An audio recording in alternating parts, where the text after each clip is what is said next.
Bismillahirrahmanirrahim, chers élèves, deuxième bac sciences PC SVT, toujours dans le chapitre limité continuité, on va voir dans cet exercice 5 le théorème des valeurs intermédiaires et la méthode d'écotomie.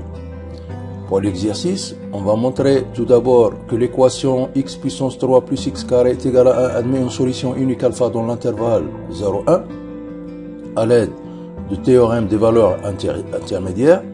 Et deuxièmement, on va donner un encadrement à cette solution d'amplitude 0,5 en utilisant la méthode de dichotomie. Essayez de faire cet exercice avant de passer à la solution. Premièrement, avant de passer à la solution de l'exercice, on va voir quelques rappels sur le théorème des valeurs intermédiaires. Le théorème des valeurs intermédiaires dans ce cas, son cas général, est le suivant.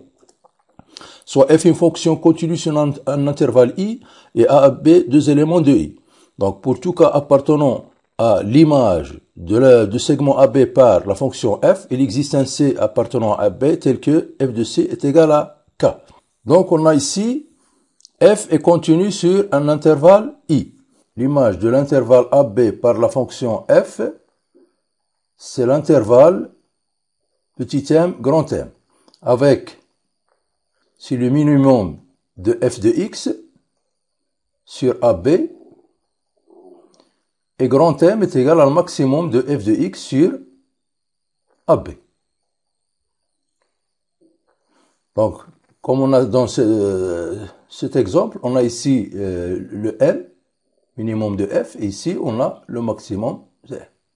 Voilà l'image de l'intervalle AB par la fonction f. Donc, dans le cas particulier, on prend K entre FA et FB. Il suffit de prendre, dans le cas particulier de TVI, on prend K entre FA et FB. Dans ce cas, puisque la fonction elle est continue sur l'intervalle AB, la droite d'équation Y est égale à K coupe le CF. Donc, les intersections, les abscisses des intersections de la courbe CF avec cette droite sont les solutions de l'équation f de x est égal à k. Dans ce cas, de ce schéma, on a trois solutions. La première condition, il soit f soit continu sur le segment AB. Et la deuxième condition, il faut que k soit entre FA et f de B. Donc, il existe au moins un C appartenant à AB tel que f de C est égal à k. Passons au corollaire. Pour le corollaire 1, l'équation f de x est égal à 0 admet une solution, au moins une solution de l'intervalle AB, si f, premièrement, il est continu sur le segment AB, et f change de signe. On a ici, par exemple, on a AB, on a f de A qui est négatif, par exemple, f de B qui est positif. Donc, FA fois FB est négatif. Qu'est-ce que ça veut dire? Ça veut dire que, puisque F il est continu sur l'intervalle AB, il doit automatiquement traverser l'axe des abscisses. Qu'est-ce que ça veut dire? Ça veut dire que l'équation f de x est égale à 0 a au moins une solution dans l'intervalle AB. Donc, la continuité, c'est une condition nécessaire pour f change de signe pour aller de f de A, ou bien pour aller de f de A à f de B. Si on prend f n'est pas continu sur AB, on a un point, c'est-à-dire la courbe, voilà, en ce point, elle est discontinue. Donc on voit ici que f de A fois f de B, il est négatif, mais f n'est pas continu sur l'intervalle AB, n'est pas continu en ce point, qui appartient à l'intervalle AB. Donc, l'équation, comme on voit dans le schéma, l'équation f de x est égale à 0 n'admet pas de solution, puisque la courbe ne traverse pas l'axe des abscisses. Donc, il doit être continu sur l'intervalle AB. Pour le cas de l'équation admet une solution unique, dans le cas où la fonction est strictement monotone. Donc, si f il est continu et strictement monotone sur l'intervalle AB, et on a f change de signe de f de A vers f de B, alors l'équation f de x est égale à 0 admet une solution unique dans AB. Donc, si f elle est strictement monotone, ça veut dire strictement croissante ou bien strictement décroissante.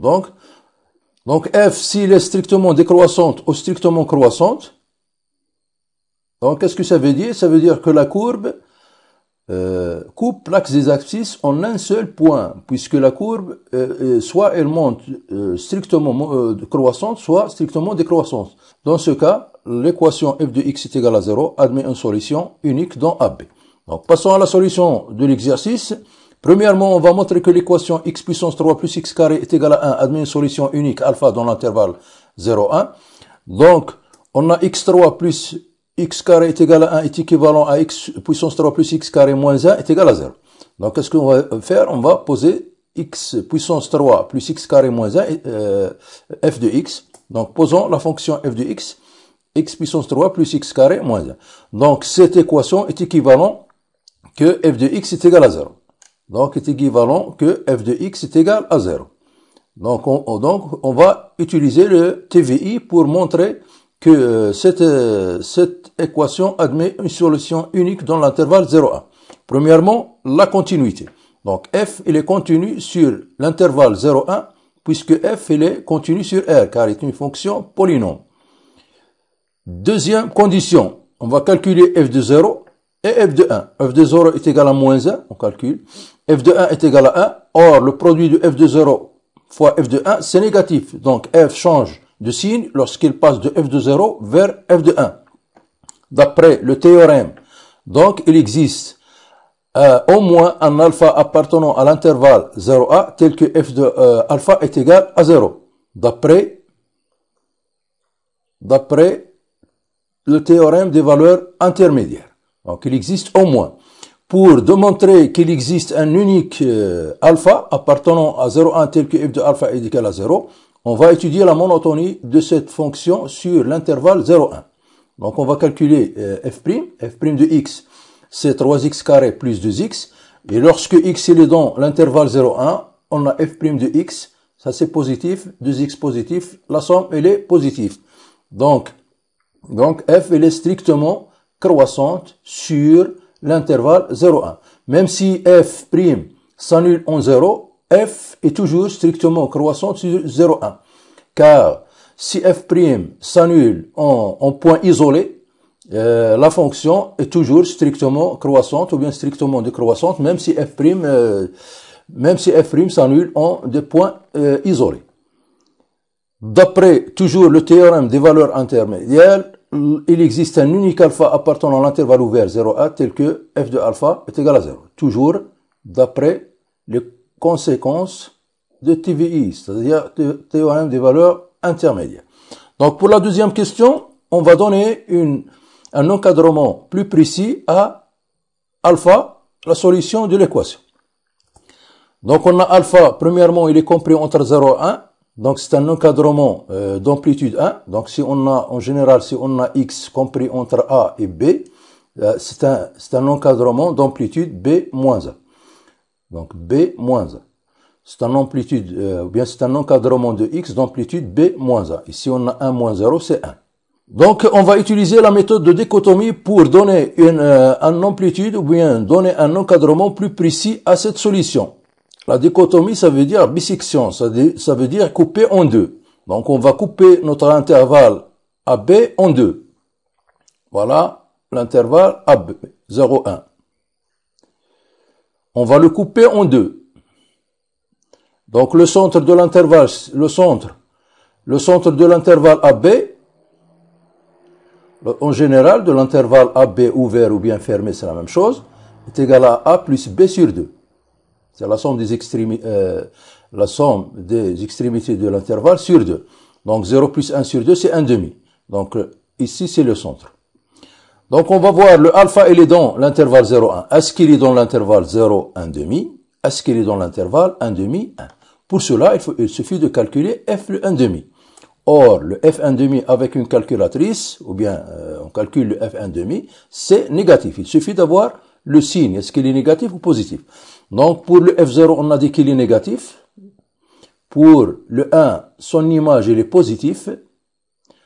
Et le f 1,5, il est négatif. Donc, le alpha, toujours en utilisant le théorème des valeurs intermédiaires, en appliquant ce théorème sur l'intervalle 1,5, 1, puisque la f est toujours continue strictement croissante sur l'intervalle 1,5, 1, et on a f le 1,5 fois f le 1, elle est négatif. Donc le alpha se trouve dans cet intervalle. Donc, toujours parce que f, elle est continue et strictement croissante sur l'intervalle 1,5, 1, d'après TVI, donc le alpha, il existe ou bien se trouve dans cet intervalle 1,5, 1. Donc c'est un encadrement de alpha, le alpha il est dans cet intervalle, l'encadrement c'est 1 moins 1,5, c'est 1,5 d'amplitude, ou bien c'est un encadrement de alpha d'amplitude 1 moins 1,5 est égal à 1,5. Donc on n'a toujours pas arrivé à l'amplitude souhaitée, donc on continue la bisection. Donc on va couper l'intervalle 1,5, 1 en deux. Donc le centre de cet intervalle, c'est la somme de 1 plus 1,5 sur 2. Donc on calcule, c'est 3/4, c'est-à-dire 0,75. Voilà. Donc il suffit maintenant de calculer le f 3/4, ou bien d'avoir seulement le signe, ou bien le signe de f de 3/4. Est-ce qu'il est positif, est-ce qu'il est négatif? Donc d'après une calculatrice, par exemple, f 3/4, elle est négatif. Donc le alpha se trouve, puisqu'on a ici négatif, négatif, f ne change pas de signe, mais elle change de signe de 3 sur 4 jusqu'à 1. Donc le alpha, elle est dans cet intervalle. Et en appliquant toujours le théorème TVI, toujours la fonction elle est continue et strictement croissante sur l'intervalle 3/4, 1. Donc on a f 3/4 fois f de 1 est égal à 0, inférieur à 0, c'est-à-dire négatif. D'après le théorème TVI, le alpha, il est entre 3/4 et 1. Et ça, c'est un encadrement d'amplitude 1 moins 3/4. On calcule, on trouve 1/4, c'est-à-dire 0,25. Donc, voilà l'encadrement d'amplitude souhaité. Donc, alpha, il est compris entre 3 sur 4 et 1. Donc, on arrête là la méthode, puisqu'on a trouvé l'encadrement souhaité. Bon, à la prochaine vidéo, Inch'Allah, et merci.